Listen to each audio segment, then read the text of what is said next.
जनता जानना चाहती है कि ऑपरेशन सिंदूर के नेक्स्ट चैप्टर में क्या पाकिस्तान अधिकृत कश्मीर पर निर्णायक फैसले वाली घड़ी आ जाएगी। ये सवाल आज हर कोई पूछ रहा है, इस देश का हर नागरिक पूछ रहा है।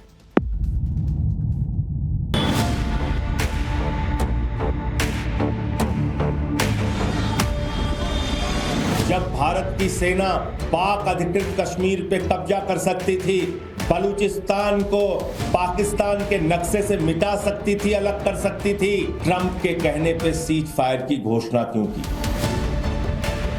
पाक अधिकृत कश्मीर वो भारत का अभिन्न हिस्सा है। आज भी जम्मू कश्मीर की विधानसभा में पीओके की जो विधानसभाएं जो खाली हैं वो सीटें आज भी खाली पड़ी हैं। Remains to be discussed on Kashmir is the vacation of illegally occupied Indian territory in Pakistan occupied Kashmir. अगर पाकिस्तान से बात होगी तो पाक ऑक्युपाइड कश्मीर पीओके उस पर ही होगी।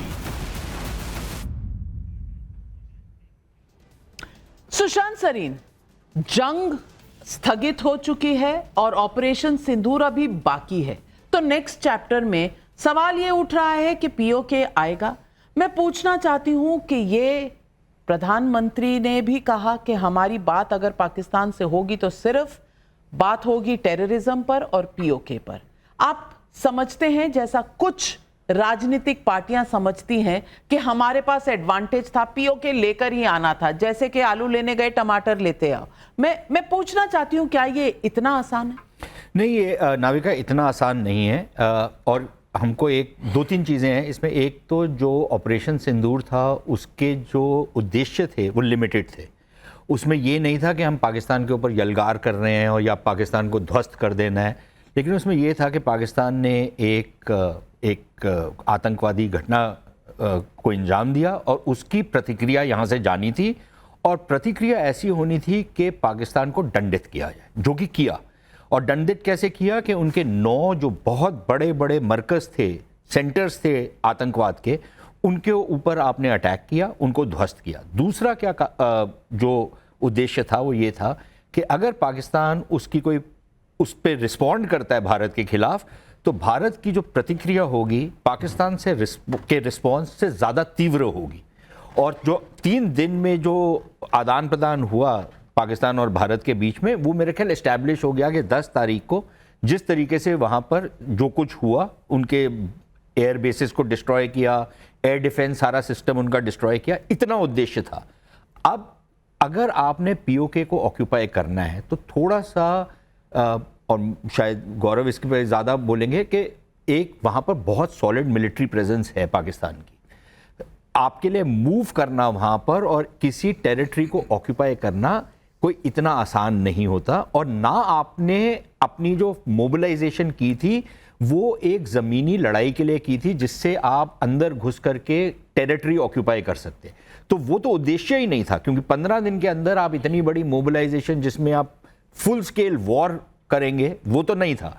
और हम फुल स्केल वॉर इसलिए नहीं चाहते थे क्योंकि एक एंडलेस वॉर में हम फंसना नहीं चाहते, पहली बात।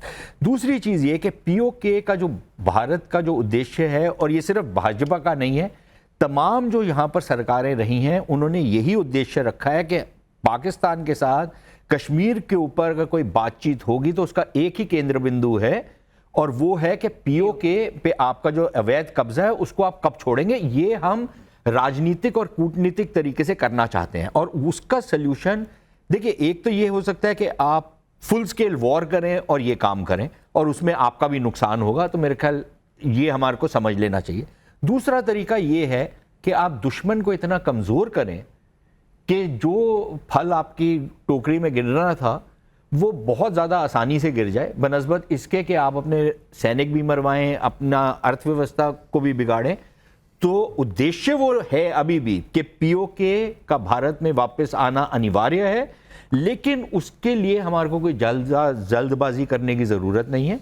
हमारे पास और बहुत सारे काम है करने वाले, हम वो करेंगे, पाकिस्तान को कमज़ोर करेंगे, जो कि अब ऑपरेशन सिंदूर का जो कंटिन्यूइंग पार्ट है, जिसमें इंडस वाटर्स ट्रीटी है और बहुत सारी चीज़ें हम कर रहे हैं, जिससे माना ये जाता है कि ये बेसिकली रगड़ेंगे। लेकिन मेजर गौरव आर्या, क्या एक्सपेक्टेशंस बढ़ गई हैं क्योंकि हमने जिस तरह से पाकिस्तान को ध्वस्त किया है, उन्होंने 400 ड्रोन भेजे, एक नहीं चला, उन्होंने मिसाइल भेजी, कुछ नहीं फटा। आदमपुर के एयरबेस पे जब प्रधानमंत्री गए, S-400 की बात हुई, हमारे एयरक्राफ्ट की बात हुई, सबका जवाब प्रधानमंत्री ने बिना कुछ कहे दे दिया, वहां खड़े होकर S-400 पीछे रखकर, अपने MiG-29 पीछे रखकर।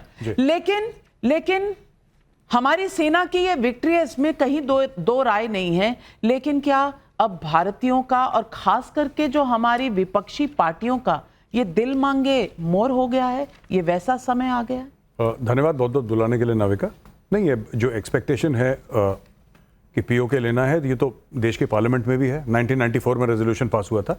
तो ये कहना कि पीओके भारत को लेना है, ये तो कोई गलत बात नहीं है। ये तो एक बात है जो है, पार्लियामेंट में है तो फिर सबके लिए है। लेकिन इशू ये है कि ये वाली जो लड़ाई थी, इसमें जो प्यूनिटिव एक्शंस लिए गए, जो डिस्प्रोपोर्शनेट और विजिबल एक्शन लिए गए, उनका एक खास मकसद था। This was essentially an anti terrorist operation, एक तरीके से हम कह सकते हैं। ये वॉर नहीं था। तो जो लोग कह रहे हैं कि हम लोग कर रहे थे, पीओके ले लेते, पीओके में सिर्फ पाकिस्तानी फौज नहीं है, पीओके में पीएलए भी है, चाइनीज आर्मी भी है पीओके में। उसका कारण यह है कि सीपैक गिलगिट बाल्टिस्तान से होकर आती है। ये पूरा एरिया, हम लोग पीओके बोल के हम गिलगिट को भूल जाते हैं, वो भी भारत का अभिन्न अंग है। वहां पे चाइनीज आर्मी भी है। पहली बात तो ये मैं आपको बता दूं, वो भी होगा, लेकिन उसके लिए आपको बहुत तैयारी चाहिए। ये 10, 12, 13 दिन की तैयारी में, ये देखिए ना, बात ये है कि इनको समझ नहीं है, या फिर ये सरकार को घेरे हैं, इनका काम है। मैं तो पॉलिटिशियन नहीं हूं, मैं कोई किसी कांग्रेस बीजेपी का तो नहीं हूं, तो मुझे इनका कोई आइडिया नहीं है क्या बोलते हैं, क्यों बोलते हैं।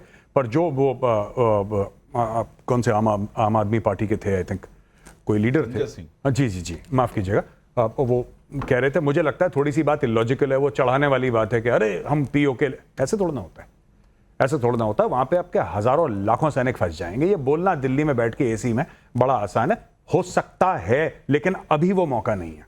This is not the right time, क्योंकि आपका उद्देश्य क्या था पहलगाम का? आपने ये बोला कि पहलगाम में हो गया है आपका पहलगाम, एक बहुत बड़ा आतंकी हमला हो गया है। अब आपको हिट बैक करना है पाकिस्तान को, आतंकी और आपने हिट बैक किया, ऐसा किया कि कमर तोड़ के रख दी आपने पाकिस्तान की। लेकिन अश्विनी कुमार जी, मैं ये पूछना चाहती हूं कि क्या विपक्षी पार्टियां सिर्फ एक मखौल के तरीके से इस बात को कहती हैं? सचिन पायलट कह रहे हैं, संजय सिंह आम आदमी पार्टी से कह रहे हैं, ये मखौल की बात नहीं है। अगर इतना आसान होता तो आपकी सरकारें ले लेती पहले। लेकिन इस वक्त जब पाकिस्तान को नीचे दिखाया गया है, ये सवाल उठा के कहीं आप जो डिफेंस फोर्सेस की अचीवमेंट है उसको कम नहीं हाँक रहे? नाविका जी, पहले तो एक डिफरेंशिएशन कर दो कि सरकार अलग है और सेना अलग है। क्योंकि जब भी हम सरकार से सवाल करते हैं, आप बोलते हैं हम सेना से सवाल कर रहे हैं। जब भी हम सेना की सरकार सवाल उठाते हैं, आप बोल रहे हो कि आप सेना की बेइज्जती कर रहे हैं। और उसी वक्त आप ये भी कह रहे हो कि मोदी जी जाते हैं, सरकार के नुमाइंदे हैं, वहां जाते हैं और सेना का मनोबल बढ़ा रहे हैं, तो वो सेना को रिप्रेजेंट कर रहे हैं। तो पहले ये एक लाइन क्लियर कर दो कि सरकार पे सवाल उठाना, सेना पे सवाल उठाना, दोनों अलग अलग बातें हैं। वॉर सिचुएशन में आप क्या मानेंगे? वॉर सिचुएशन में क्या मानेंगे? नहीं, मुझे सुशांत सरीन बताइए, क्या वॉर सिचुएशन में सरकार और सेना अलग है? कॉन्स्टिट्यूशन का हमें राइट देता है। नहीं मिश्रा जी, हाँ राइट देता है। वॉर सिचुएशन में सवाल कर सकते हैं। नहीं, आप सवाल कर सकते हैं, इमरजेंसी, लेकिन ये सवाल इस वक्त क्यों? तो डिक्लेयर कर दीजिए कि इमरजेंसी चल रही है, आपका आर्टिकल 19 एग्जिस्ट नहीं करता। आपने सवाल उठाया, उसका जवाब सुन लीजिए। मैं बिल्कुल, मैं तो यहां तक आपसे डिसएग्री भी करता हूं। सिर्फ सरकार से ही नहीं सवाल पूछे जा सकते, सेना से भी पूछे जाने चाहिए। भारत एक डेमोक्रेसी है। डेमोक्रेसी हम पाकिस्तान नहीं है जहां पर सेना से कोई सवाल नहीं पूछता। बिल्कुल सेना की भी जवाबदेही है, लेकिन सरकार और सेना को आप अलग भी मत करिए। सेना से आप डायरेक्टली नहीं पूछ सकते क्योंकि हमारी कुछ मर्यादाएं हैं। आप सरकार से, सेना के ऊपर भी आप सवाल उठा सकते हैं कि सेना की तैयारी थी, कितनी और होनी चाहिए। सिर्फ आलोचना करने के लिए मत पूछिए सवाल, सेना की बेहतरी के लिए भी आप पूछ सकते हैं। अनफॉर्चुनेटली यहां पर अक्सर जो सवाल पूछे जाते हैं आलोचना के लिए नहीं सरीन, ये गलत इल्जाम है। आगे भी बढ़ना, एक सवाल नहीं है, चैप्टर कई हैं। ऑपरेशन सिंदूर में पाकिस्तान पर भारत के एक्शन की सबसे बड़ी बाधा चीन और तुर्की बने, इसलिए भारत में दोनों देशों के खिलाफ बहुत गुस्सा है। तो क्या ऑपरेशन सिंदूर के नेक्स्ट चैप्टर में चीन तुर्की से आर पार होगा? पहला सवाल हम इसलिए पूछ रहे हैं क्योंकि एक देश की राय है। देश की राय क्या है, खुद देखिए।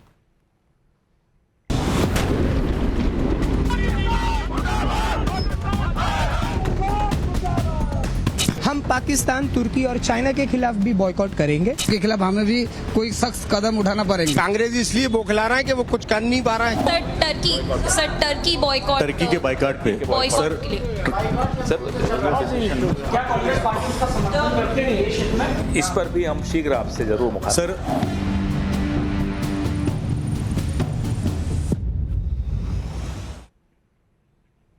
प्रदीप भंडारी जी, सवाल आपसे है, ये टर्की के बॉयकॉट पर देश ने अपना मन बना लिया है।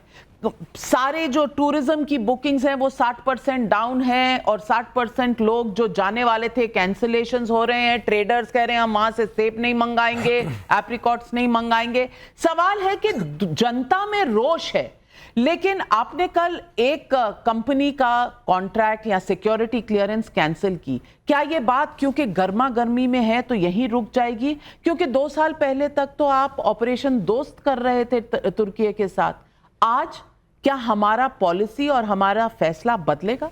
नविका जी, इसका एक्शन जो है सरकार लेगी, क्योंकि अगर दुश्मन का कोई दोस्त होता है और जब जंग के समय में अगर वो दुश्मन की मदद करता है तो उसके प्रति हमारी नीति और नियत बदल सकती है। और मुझे लगता है कि जो हमने कंपनी का कॉन्ट्रैक्ट चेंज किया वो बदलेगी। पर आपने बड़ी बात, यहाँ पे कांग्रेस के प्रवक्ता कह रहे थे कि भाई अगर सेना का वो सम्मान करते हैं, ये देखिए कारगिल जिसमें हमारी सेना ने मुंहतोड़ जवाब दिया था। 5 साल तक 2004 से 9 के बीच में कांग्रेस पार्टी ने कहा था कारगिल जो है उसमें सेना का शौर्य नहीं है, कारगिल जो है भाजपा की जंग है। इस तरीके से सेना का सम्मान करते हैं। आज ही के दिन कांग्रेस पार्टी के विधायक ने कहा है कि ऑपरेशन सिंदूर सिर्फ दिखावा था। चाइना पे कब रिस्ट्रिक्शन लगा रहे हो भंडारी जी? चाइना पे कब रिस्ट्रिक्शन लगा रहे हो? सुनो मेरी बात, तो आप बताओ कि कब इसको आप हटा दो अपनी पार्टी से? सवाल पूछा, आप सवाल का जवाब सवाल कब दोगे? आप सवाल का जवाब दो ना, सवाल का जवाब आप तो सरकार में आप बैठे हो, इतना सवाल करने का शौक है विपक्ष में बैठो, खुला है वो कांग्रेस इतना ही सवाल करने का शौक है तो विपक्ष में बैठो। टर्की के ऊपर सरकार में बैठ के आपकी जवाबदेही बनती है,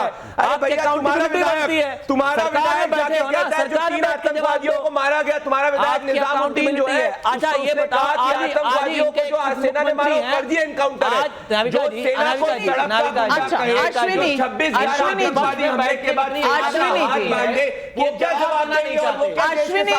अश्विनी जी, आपने ना सरकार में बैठ के भी जवाब नहीं दिया। एक मिनट याद करा दूं 2008 में 26/11 हुआ था। तब एयर चीफ फलीहोमी मेजर ने पूछा था कि हमारी तैयारी पूरी है। डॉक्यूमेंटेड प्रूफ नहीं है, दिस इज प्योर। इंसान अभी जीवित है, किताब लिखी है, किताब को किसी ने रेफरेंस था, वो भी और उन्होंने इंटरव्यूज दिए हैं। हमारे देश में अगर जम्मू कश्मीर के मोदी जी के बारे में अगर आप वर्ड्स पे जाओगे तो वर्ड्स किसका बिलीव करोगे?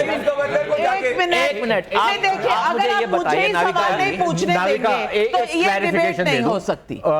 2008 के ऊपर जो आपके उस जमाने के राष्ट्रीय सुरक्षा सलाहकार थे मेनन साहब, उनकी किताब उन्होंने लिखी हुई है और उसमें भी यही चीज़ मेंशन की है कि जो सारा जो सरकारी तंत्र था वो ये चाहता था, अधिकारी ये चाहते थे कि ये हो कि कोई प्रतिक्रिया हो पाकिस्तान के खिलाफ, लेकिन जो सरकार थी उस समय उसने फाइनली ये डिसीजन लिया कि नहीं, हम नहीं करेंगे क्योंकि ये न्यूक्लियर वॉर वगैरह का चक्कर। तो आपको लगता है सरीन साहब कि अभी भी किताबें लिखी जाएंगी उसमें बोला जाएगा कि सरकार क्या कहते हैं, सेना चाहती थी कि पाकिस्तान को हार्डली हिट किया जाए और कहीं न कहीं हमारे मोदी जी जो है हमारे अमेरिका के दबाव में झुक गए, अमेरिका के दबाव में झुक गए और आप लोग वॉर रुकवा दी। नहीं, वॉर रुकवा दिया बिल्कुल। पाकिस्तान को पहले दूसरों का वॉर रुकवाते थे, आज अपना भी वॉर रुकवा दिया। जस्ट देयर फोन कॉल का बस चले तो पाकिस्तान जैसे मुल्क को भेज दो। एक मिनट ये बहुत सीरियस मामले। ये ना मनमोहन सिंह का स्टेटमेंट जो कह रहे थे, उनको प्रूफ, उनको खुशी है कि उन्होंने सर्जिकल स्ट्राइक नहीं करी, सेना चाहती थी कि सर्जिकल स्ट्राइक को।